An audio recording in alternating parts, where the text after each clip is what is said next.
Alright, hey guys. Okay, so, getting into what I said I was going to do, I'm going through and I'm going to read the instructions for each one of these different little sections under the 12 backyard pallet projects for today's homestead. So here's the first one on raised beds. How to use pallets to build raised garden beds. See, this one's going to help me out because, well, I mean, we'll have the logs on the property too, so, but I'm probably going to be building raised beds out of quite a bit of different stuff, so.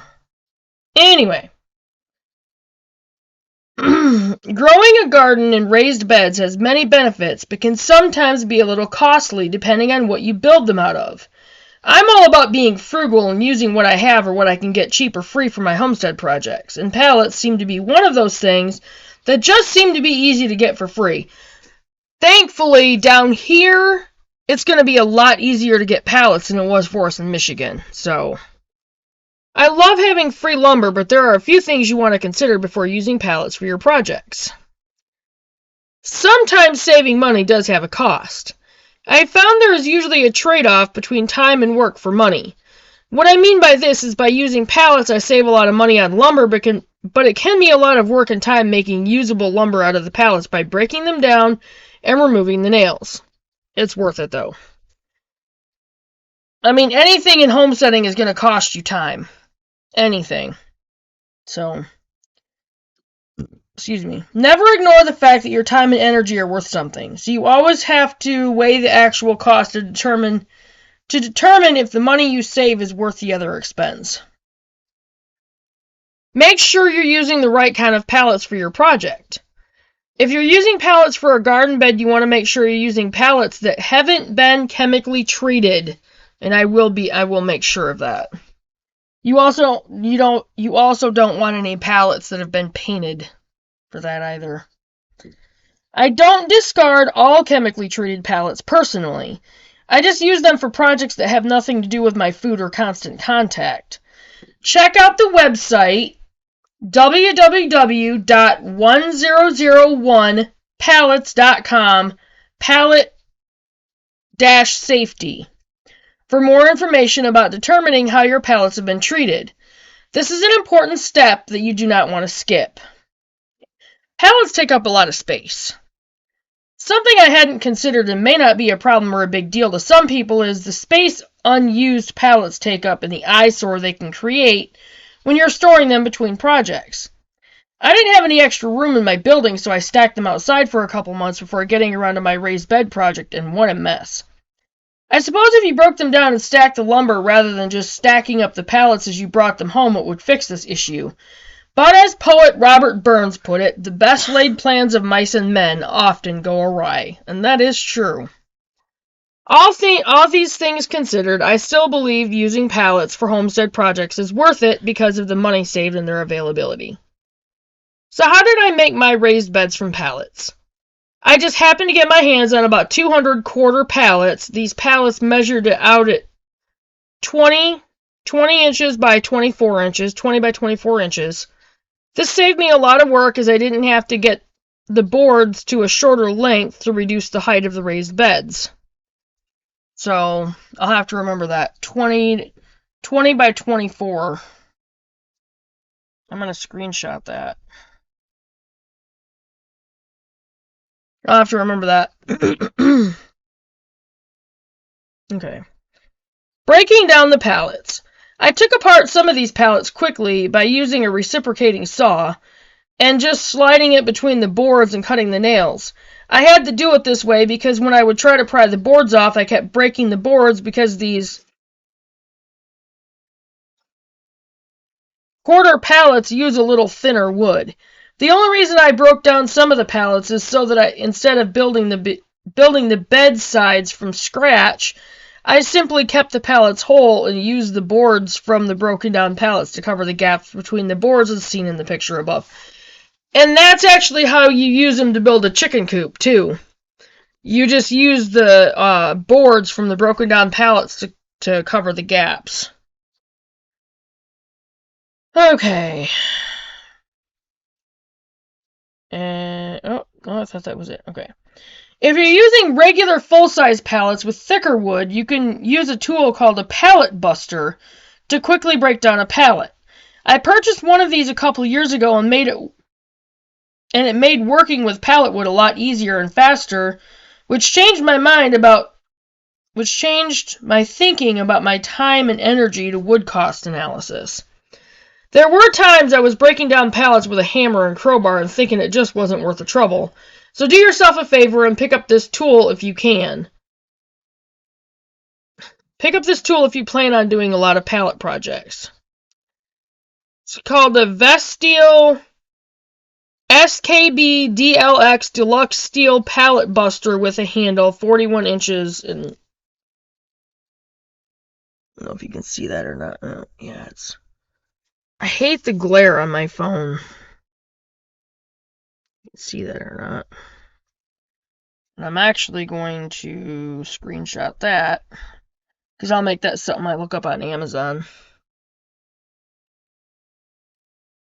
Alright. So it's kind of funny, the older I get, the taller my raised beds seem to get. Building the raised beds. After I put together all the sides of the raised beds, I took some large 4-foot by 8-foot pallets I had and broke them down. These pallets had 8-foot by 8-foot to 1 inch 1 inch by 6 inch boards in them. I used these boards to go around the raised beds and hold the pallet sides together. These longer boards also broke up the pattern of the sides and gave the beds a nice look as well as stability when they were finished. That's actually really cool. And there's the picture for that. Protecting the wood for a long-lasting raised bed. I then lined the wood on the inside of the boxes with a heavy landscape fabric, which keeps the soil from washing out between any small gaps in the boards, but allows for good drainage. This also kept the soil from making direct contact with the wood, which helps with the longevity of the beds. I then painted the borders and added a water sealer to the outside of the beds to give them some durability against the elements and hopefully get years of use out of them. Echo Gardener Premium 5-ounce 3-foot by 50-foot Pro Garden Weed Barrier Landscape Fabric Durable and Heavy Duty Weed Block Gardening Mat. Easy setup and superior weed control, eco-friendly and convenient design. And I'm going to screenshot that too. See if we can get a bunch of that. Filling the raised beds. After I put all these together and placed them where I wanted them, I filled the beds about 2/3 of the way to the top with organic material such as logs, branches, leaves, and grass clippings. I did this to reduce the amount of soil I would have to put in them, still leaving me about 14 inches of soil after leaving it down a couple of inches from the top. This organic material also serves to hold moisture and creates what I call a modified hugelkultur, Hugelkultur effect, which will provide months and sometimes years of composted nutrients for the plants as the material breaks down. And that's what James Prigioni was talking about on his channel, on one of his videos. As a matter of fact, I do believe it's the one that he mentioned our channel on. Okay. After all that, I was ready to fill with a good soil mix and plant my garden. The soil mix I prefer, especially when just starting out, is called Mel's Mix. MEL''X. MEL''S, not X. The soil mix was the brainchild of Mel Bartholomew from his book Square Foot Gardening, which is an excellent resource. I have that book in Michigan. I'm probably going to get another one of those. Mel's Mix consists of 1/3 cup of 1/3 of peat moss or cocoa coir, COIR, 1/3 coarse vermiculite at VERMICULITE, and 1/3 of well-blended compost made from at least 5 different sources. If possible, use your own homemade compost. And then there's the Square Foot Gardening book. Right there. All new square foot gardening, 3rd edition, fully updated, more projects, new solutions, grow vegetables anywhere. All new square foot gardening. And I definitely want that book again. I might actually, I don't know. Might have Aaron send that one down. Now you have beautiful and useful raised garden beds. There are actually several ways to design raised garden beds made from pallet wood, but this design is aesthetically pleasing to me. The crops are doing well, and I believe these simple, inexpensive garden beds look good and function well, and were a great addition to the permaculture homestead. Should you build raised beds? Perhaps you are on the fence about whether or not raised garden beds are right for you or not. And there are things to consider, so check out this podcast episode I did on the Modern Homesteading podcast, which lays out several reasons you may want to use raised beds instead of planting directly in the ground. Okay, and that is it for that one. So, I'm going to go ahead and title this one, and I'll write the title down.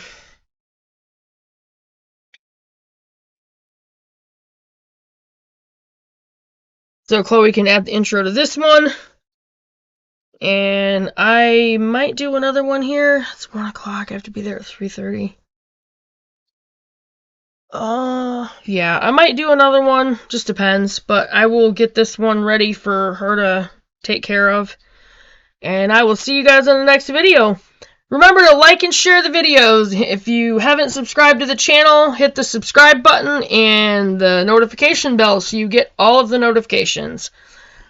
I do upload a lot, so be sure you get all of the videos. And again, if you're new to the channel, go back through and watch our videos, especially our live video, because I go through and explain about Faith First and, you know, kind of the journey that we've come on so far here. And anyway, so I will see you guys on the next one, and you guys have a good day. Thanks, guys.